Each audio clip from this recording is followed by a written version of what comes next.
Get into your body's vitals with the Vitals app on Apple Watch. I wanna get into my body and then my skin do the talking. I wanna feel like I'm myself again. The Vitals app tracks key overnight metrics so you can spot changes in your health before you feel them. The Vitals app on Apple Watch. iPhone XS or later required. The Vitals app is for wellness purposes only and not for medical use.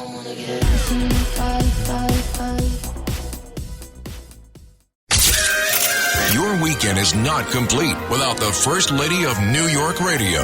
It's the Joan Hamburg Show. Talk Radio 77 WABC. It's a Sunday, and that means that it's time for the Joan Hamburg Show.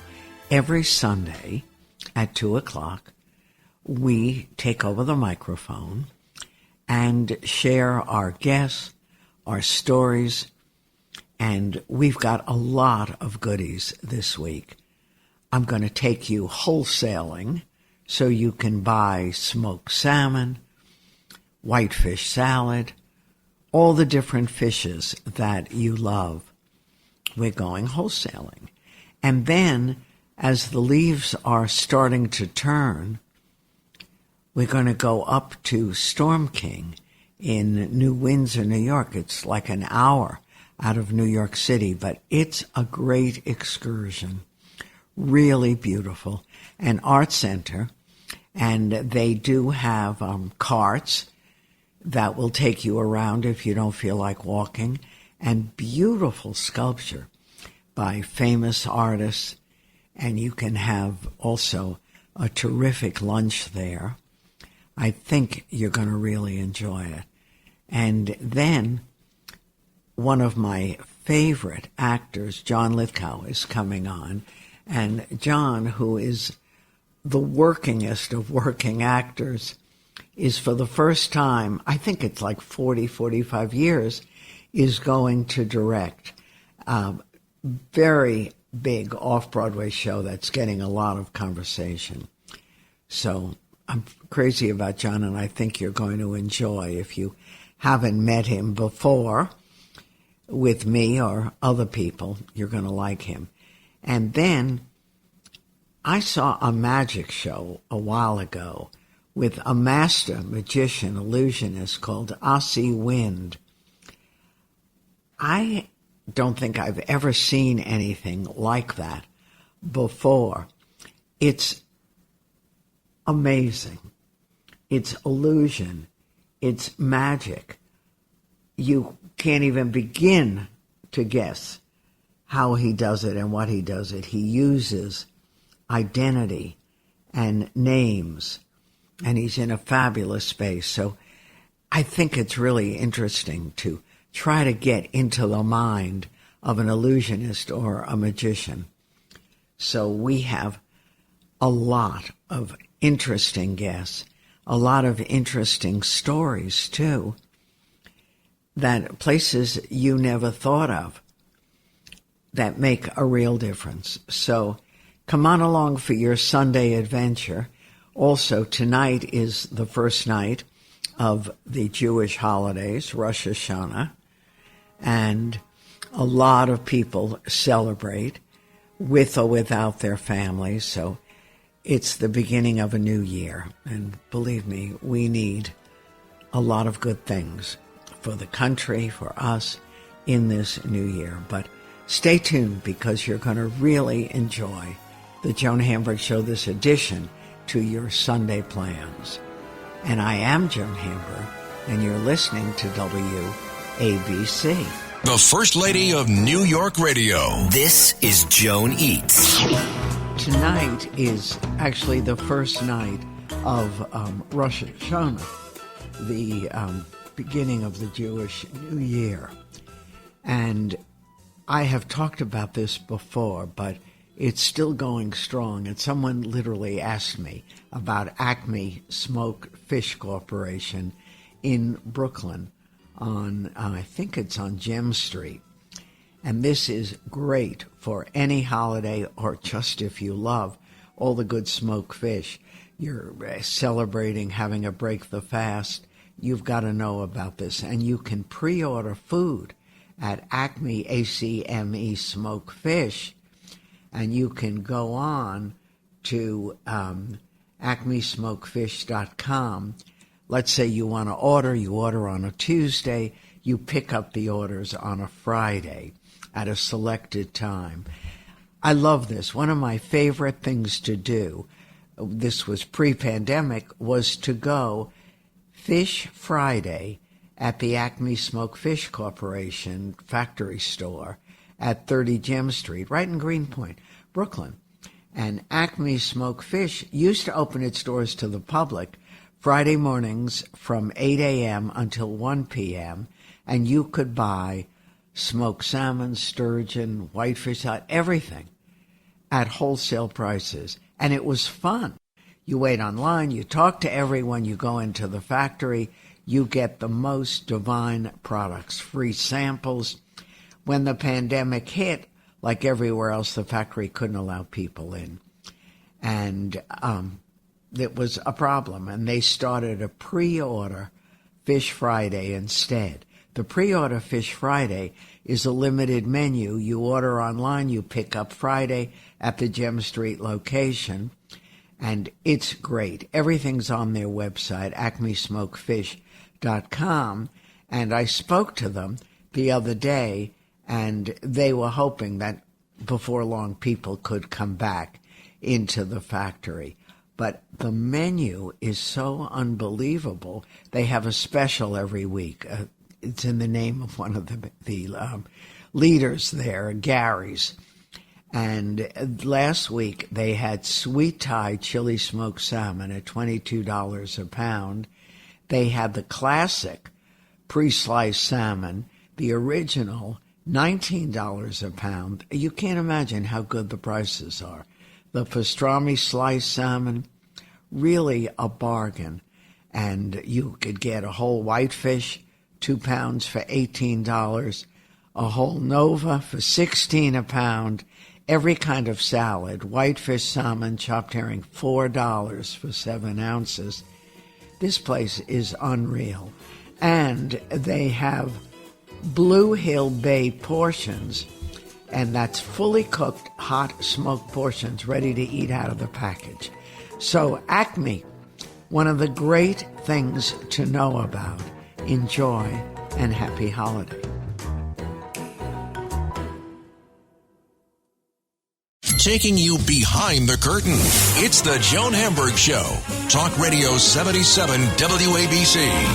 I'm very excited to talk to one of my favorite actors.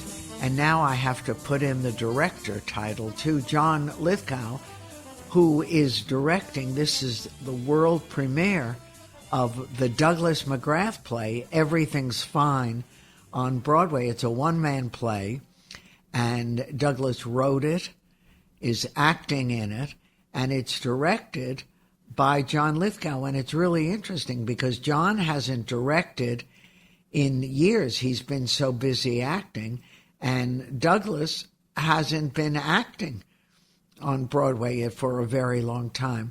So, John, I'm curious, how did all this come together? Well, Joan, first of all, it's so wonderful to talk to you again. It's been too long. Thank you. It's a great sign that the pandemic is over and we're all back at work. Right. Let's hope so. It came together when Doug sent me this piece. I had devised my own solo show a dozen years ago. And eventually I toured it around and finally did it at Roundabout. And because of that, Doug thought I was the person to have a look at this. And it just came. I had never met Doug. I certainly knew about him, and I'd read his fabulous writing. But I had no intention of directing anything. But as a courtesy to him, I started reading it, and it simply caught fire in my hands. It's such a wonderful piece of writing. And it was sort of big and messy. We worked together to sort of shape it into a play that unfolds in the most amazing way. We worked just on text. Then we did a 3-day workshop for about 40 mutual friends of ours. And it was so clear that this is a wonderful piece of theater. So we scared up producers, and here we are. I will only correct you with one thing. It's not on Broadway, it's off Broadway. I meant off. Yeah, I know. Off Yeah. Broadway. And it's a wonderful piece of chamber theater. It's an intimate piece of storytelling between him and an audience. Right. And it's, as I recall, it's about his growing up as a young teen in Midland, Texas. And then I read, because it brought it all back, this is the town that we all really knew about because baby Jessica. That's right. I couldn't believe it. It brought back like it just happened. I know. Isn't that amazing how that stirs your memory? But yes, he tells that. Actually, he leads with that story. Doug he's an urbane wit. He's the ultimate New Yorker.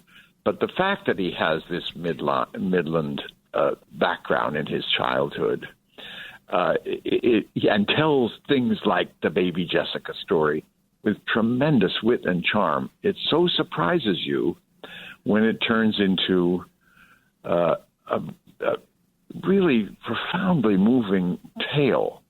All of us have some story from that time in our lives. 14 years old seems to be one of the big fulcrum years. Right.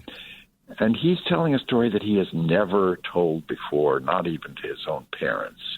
So it is a combination of so much fun to listen to this wit talk about this ironic childhood, this sophisticated man who grew up in Midland, and how it gradually turns into a moving story that really formed him in so many ways. I'm telling you too much, of course. It's me but talking we want to too hear much. this.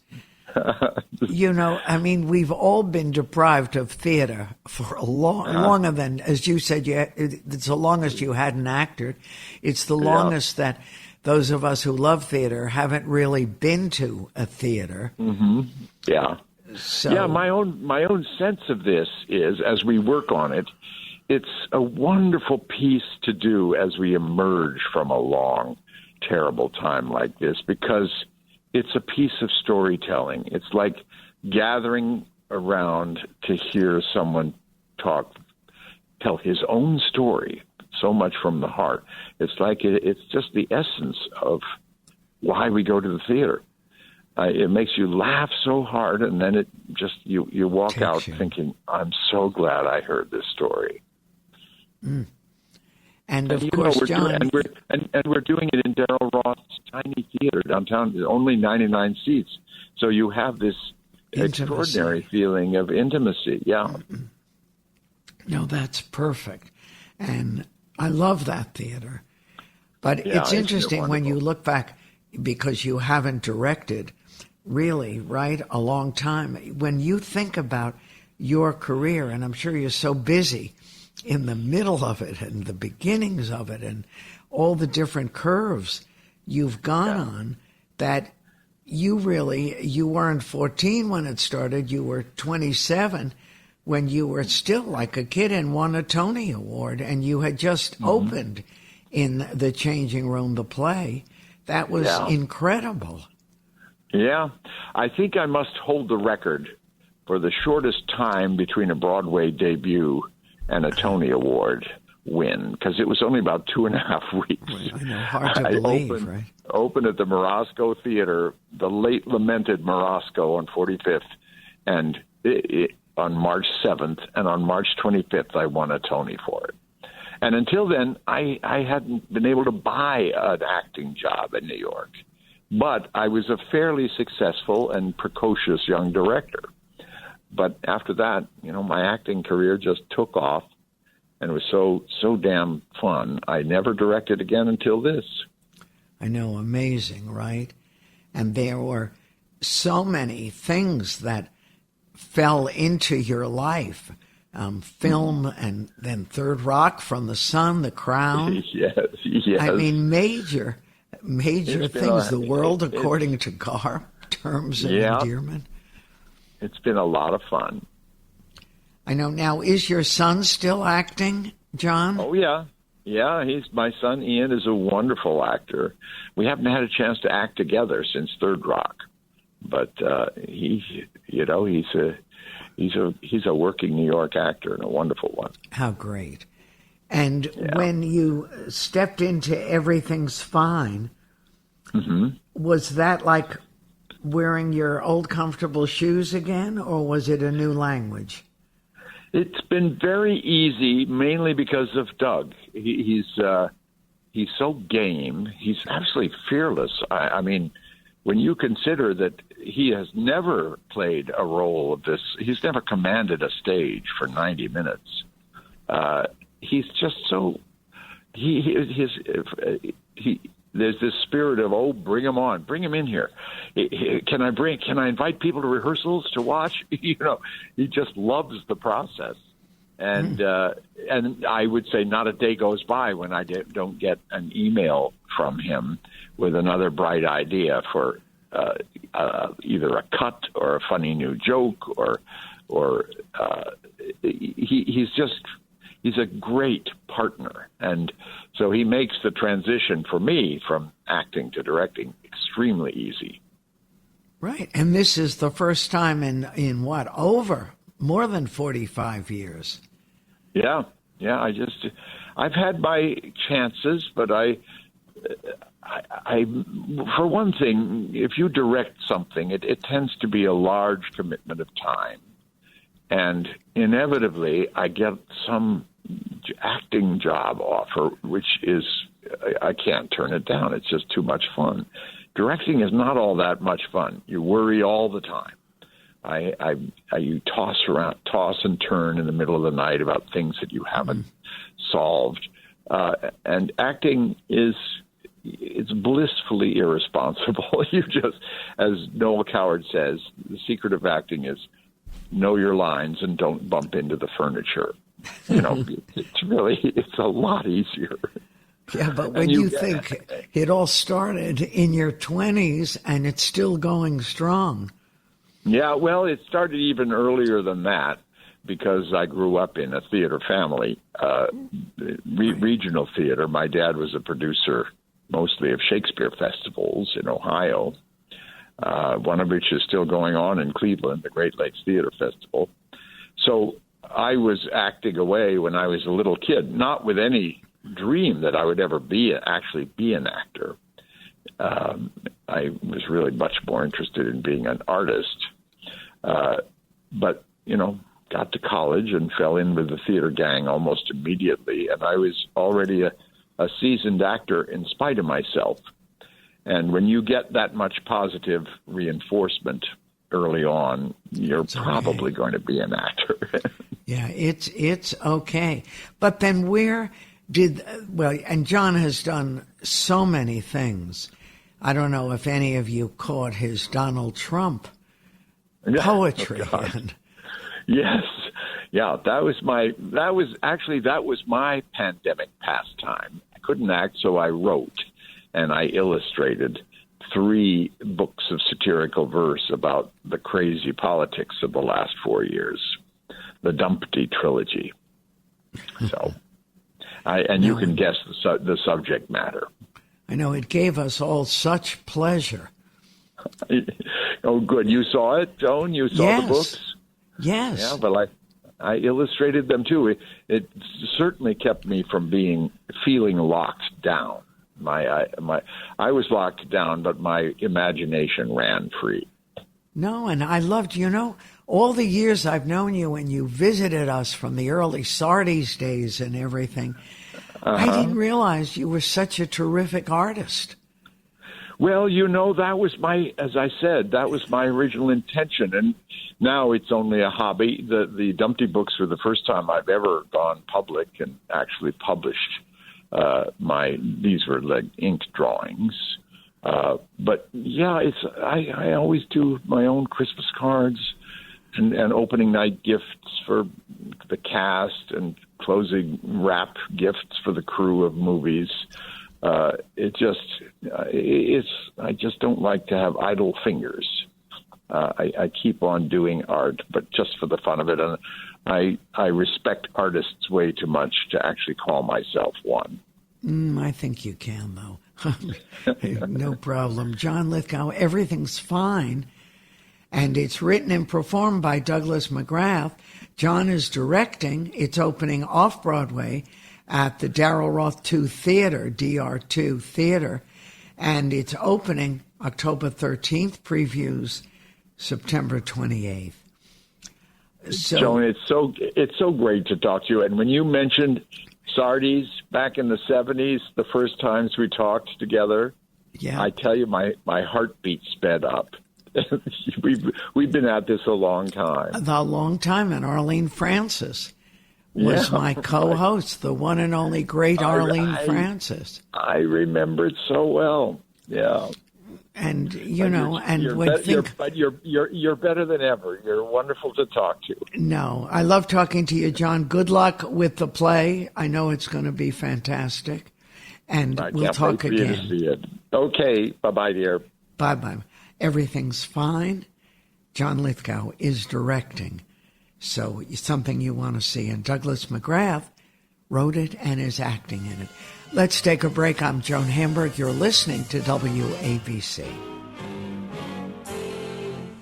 The new McCrispy Strip is here. Dip approved by ketchup, tangy barbecue, honey mustard, Sprite, McFlurry, Big Mac sauce, double dipped in buffalo and ranch, more ranch, and creamy chili McCrispy Strip Dip. Now at McDonald's. Ba-da-ba-ba-ba.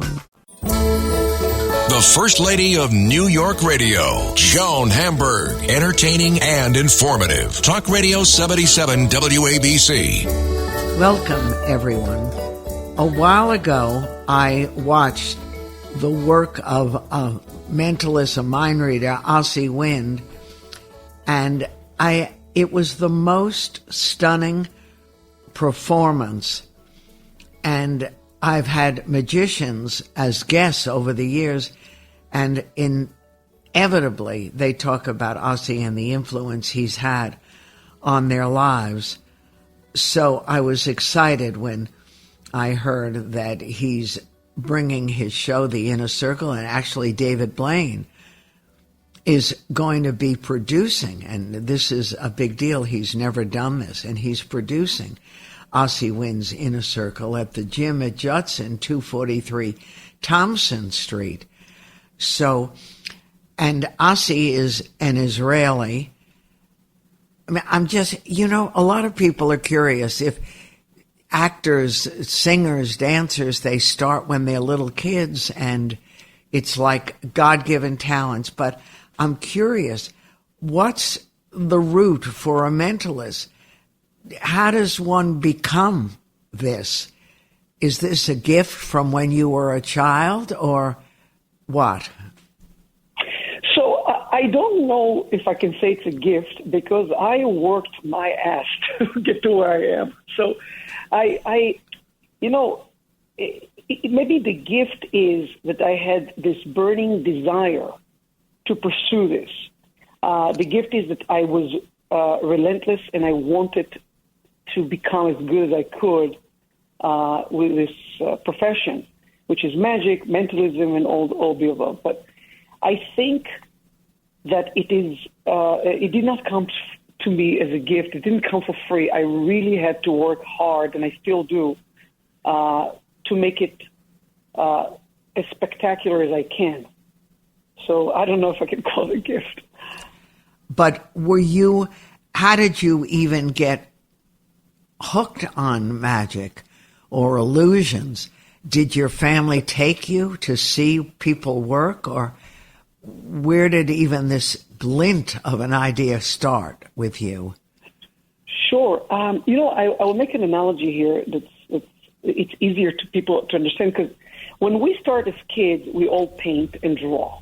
We all like to hold crayons, and we're not judgmental about it. We just do it, and we love it.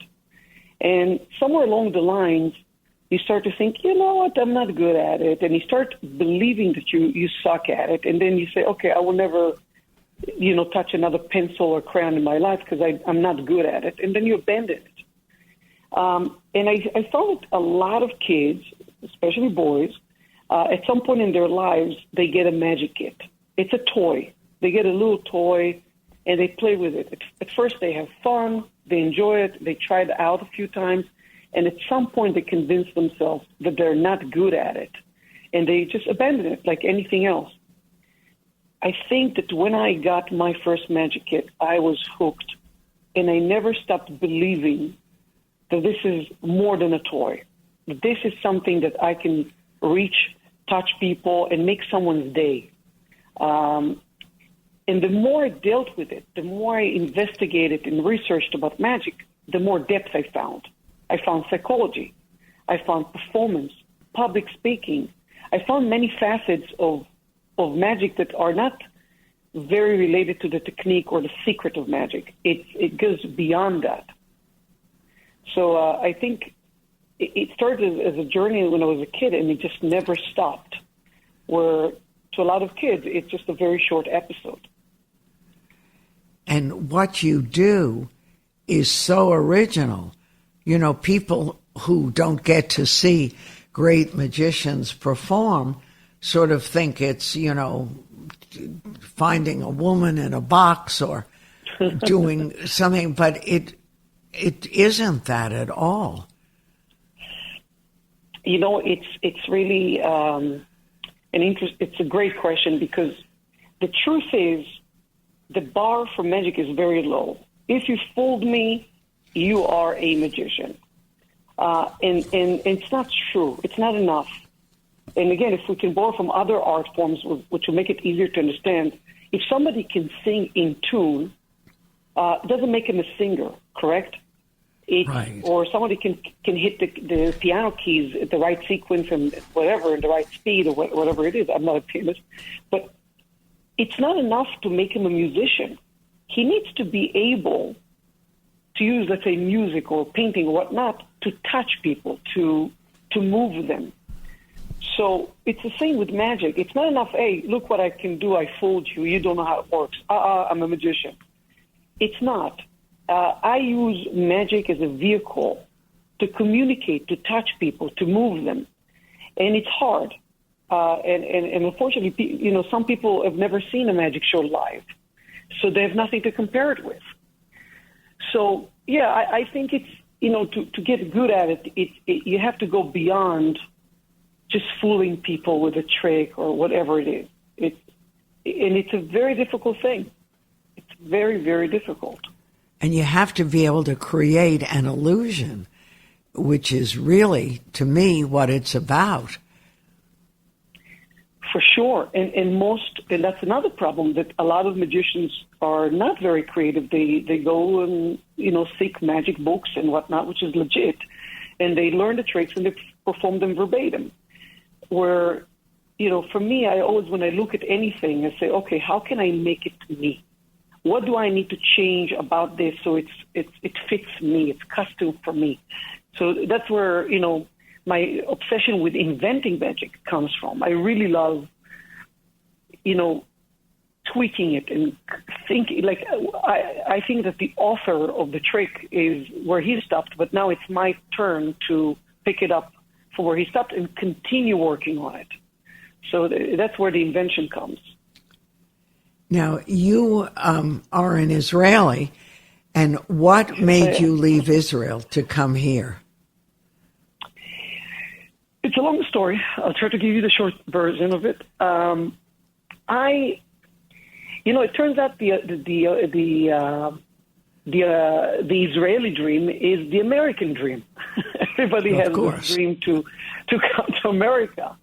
And, you know, I talk in the show about my obsession with New York and how when I first came here, I walked down the streets of New York and I felt as if I stepped into a movie set. I recognized so much, more than I could ever imagine. I recognized things from sitcoms, from movies, and it felt majestic.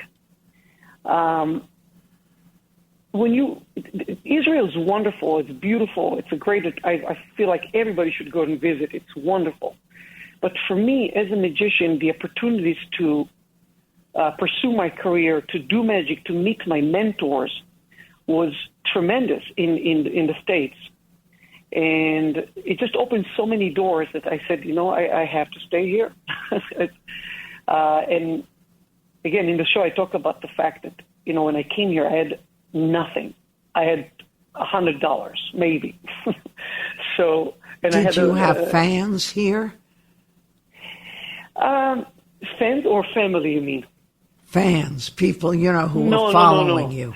No, when I moved here, I was 21. Nobody knew who I was. I literally started at the very, very, very bottom. I did birthday parties. I did whatever I could get. I mean, the first thing I did was I went to the streets. I went to Washington Square with a deck of cards, and I performed to strangers on the street, and I barely spoke English, and I tried to earn a dime. It was, and it's funny, the struggle was a lot of fun. I remember that it never felt like a struggle, but, looking back, I say, how did I not go, insane? Because I had to start from zero. It's language barrier. It was a culture barrier.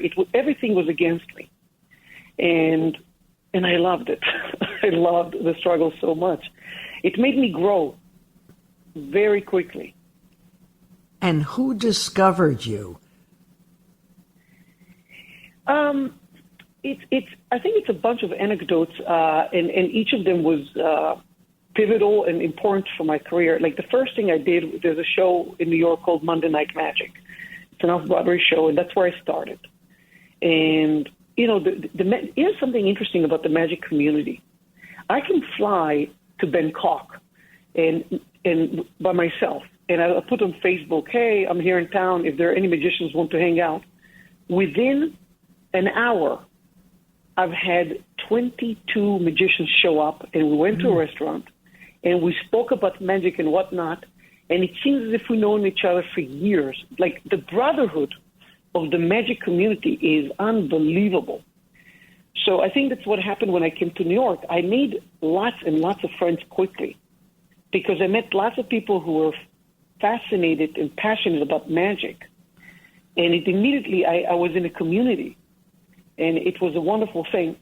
So I would say Monday Night Magic was the first kind of community, a place where I could perform and grow. And then the second thing, there's lots of them, but I'll point out one more, is I walked down the street with my dog one day, and a friend of mine was walking with David Blaine, like we're crossing paths, and David Blaine and that mutual friend of ours was with him. And then he stopped and he says, oh, this is the guy I told you about, and he's pointing at me. You guys have a lot in common because you like the same type of magic. There's like lots of branches of magic, and a specific branch of magic, which I'll talk about later, is something that David and I really are passionate about.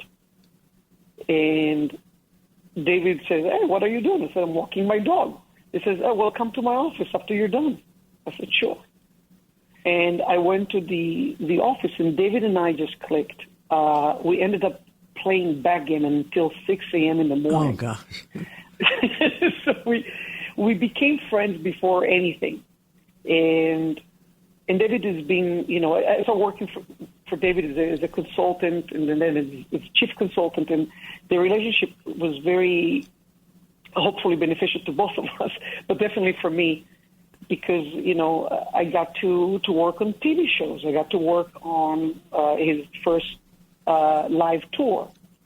And I was exposed to a lot of great, entertainment that I was not exposed to before. So I will point those two things. There's a lot of others, but those two things are pivotal and important in my career when I came to America. But you also love to tell stories. I'm a Jew. Yeah, you're an Israeli, I was going to say. Israeli who didn't have a story. Yes, stories are important. Here's the thing about magic, which is a lot of people might not know. I can't do magic. No one can do magic. So what I really do is I try to get people as close as possible to what seems like magic. And then I ask you, the audience, to take the final step to complete the illusion.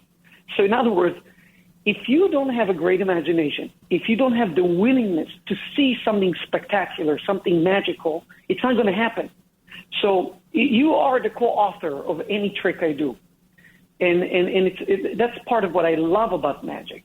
is that it really is a relationship between me and the audience, and we need both of us to create, what you would call magic or whatever it is. So that's something I really love. Now, actors will, even very successful ones, take classes, courses, study, workshops.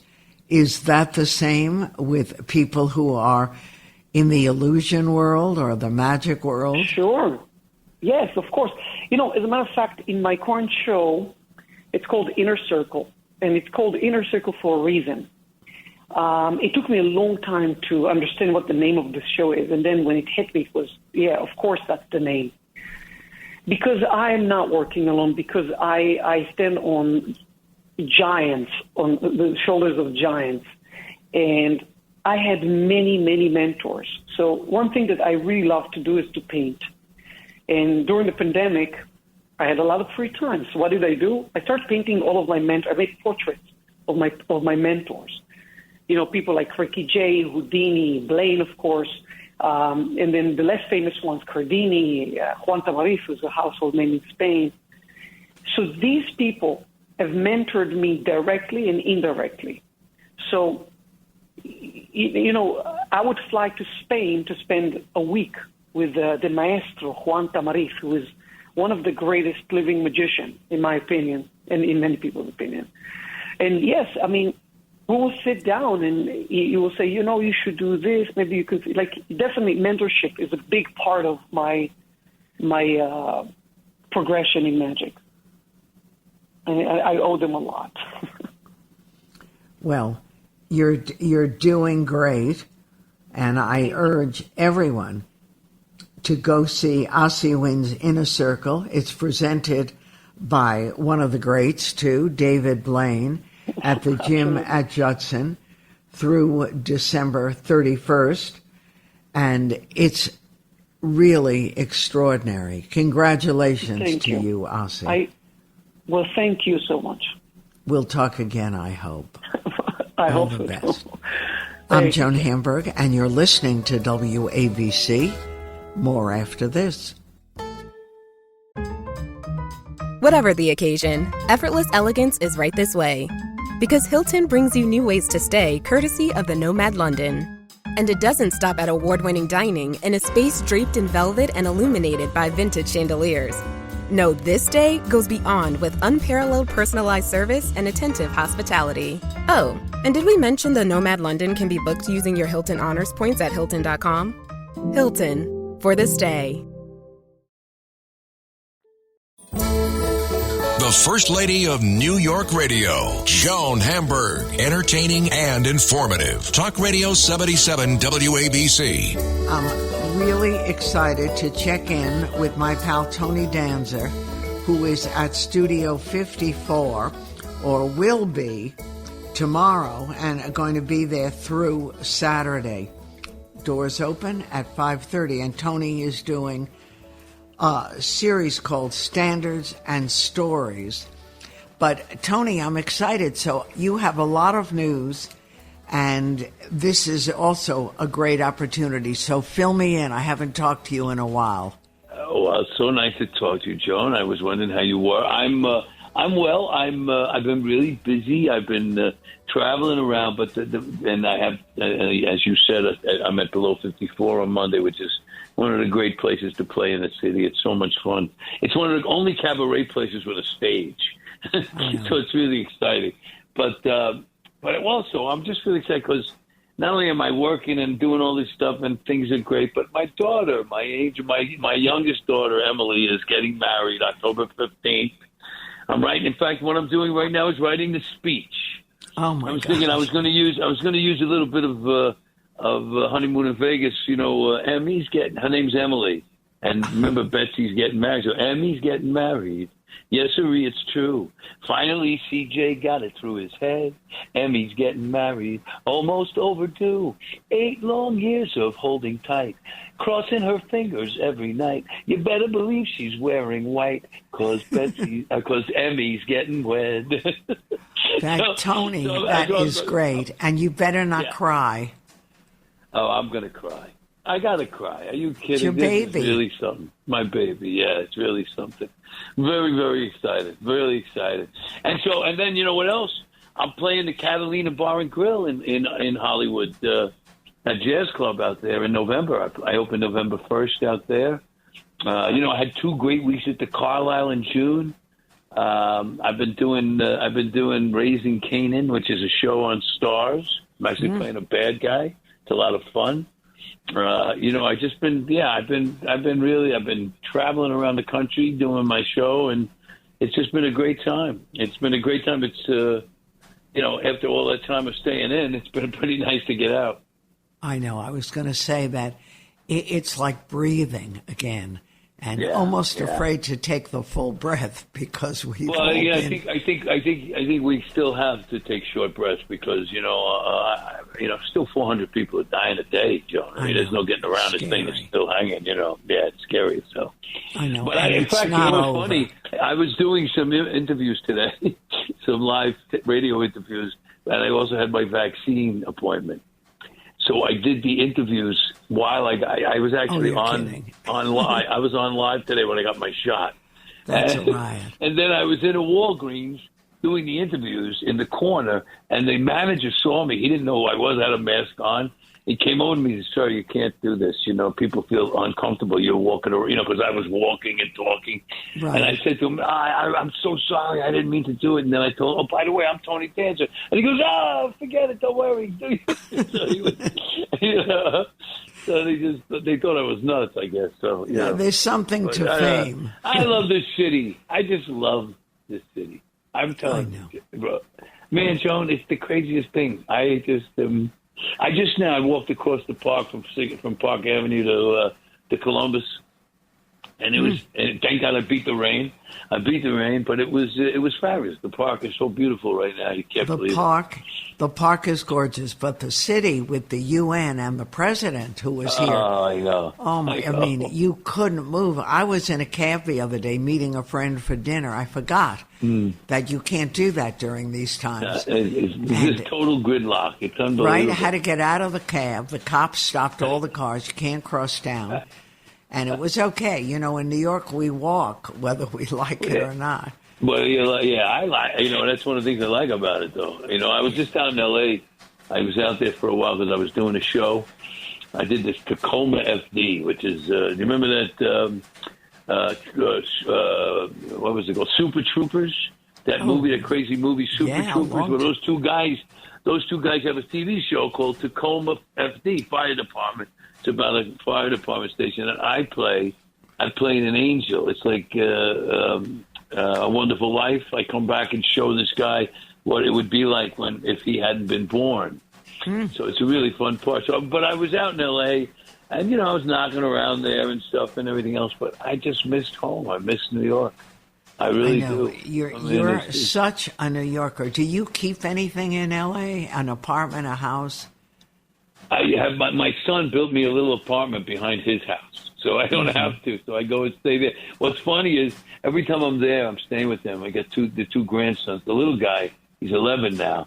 So every time I go, all right, I'm going to go out to my apartment, and he goes, "You mean our apartment?" The kid is smart. He's actually got a New York head. Oh, he really does. I say to him, "Be good." He says, "I won't." I'll give you a fat lip, kid. That is really funny. But your kids love living in L.A. My son is in L.A. He loves it.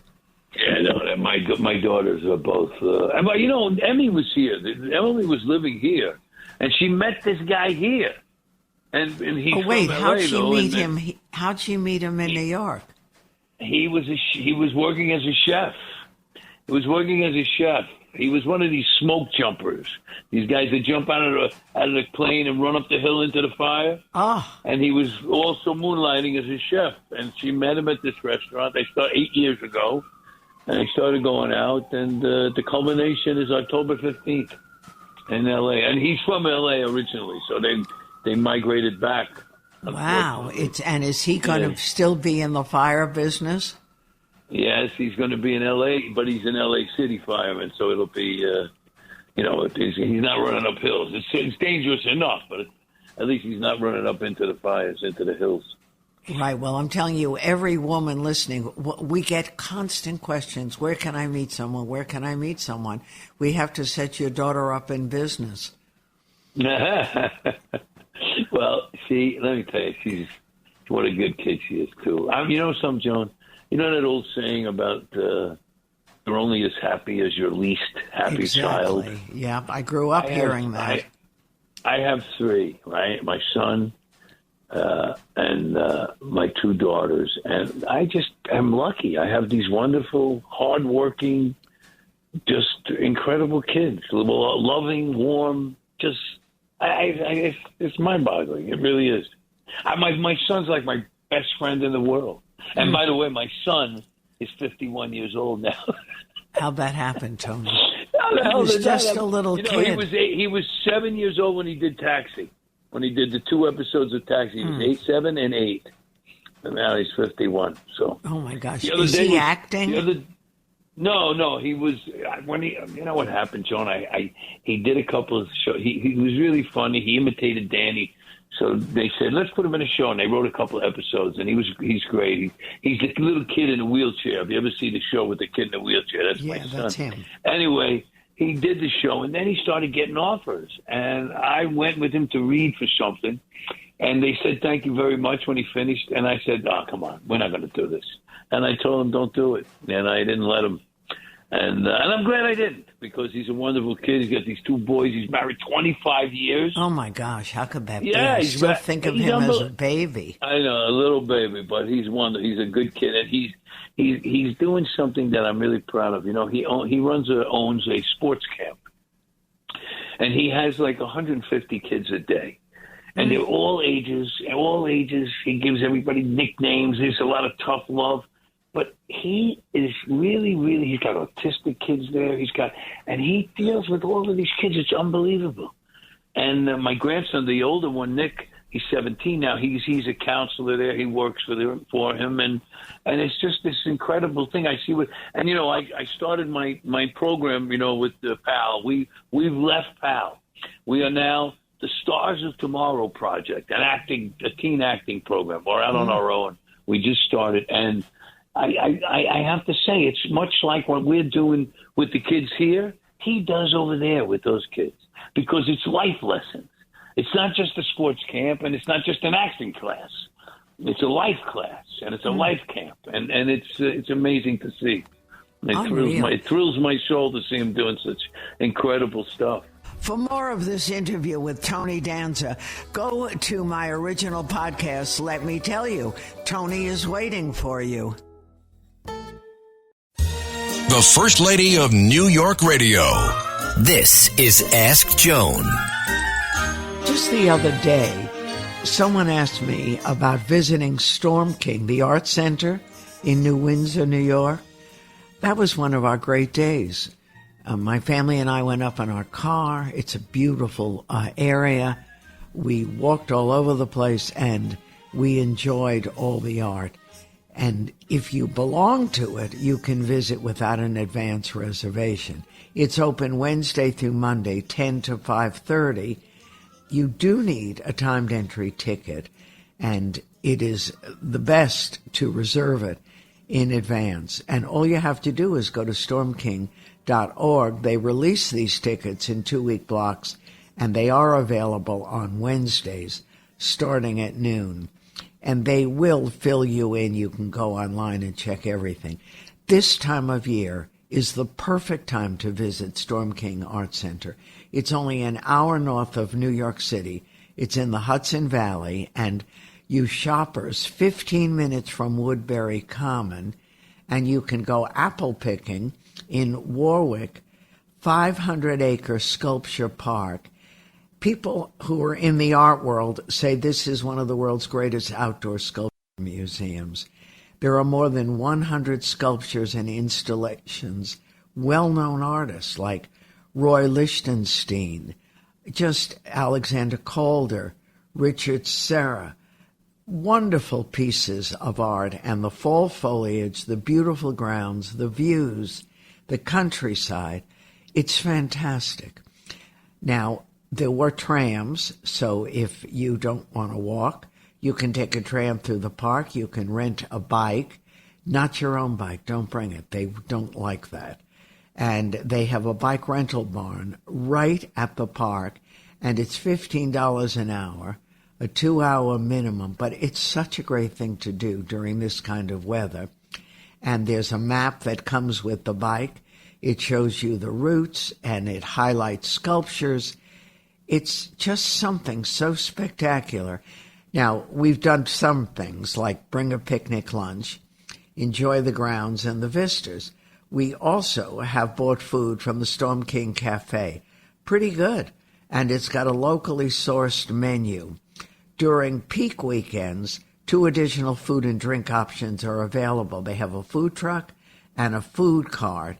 And if you want, the town, which is just a little bit away, is maybe 10 minutes, has a lot of restaurants. We've eaten at several places. The farmhouse market in town is really fun, and it has meat, cheese, charcuterie, beer, wine, cider, all from local establishments. One of the things I'm going to tell you about at Storm King is the most impressive. It's called Wavefield. It's a landscape piece by Maya Lin, the artist known for she did the Vietnam Memorial. Quite spectacular. They have a daily tour right through the exterior of the mansion and the local grounds. It's excellent.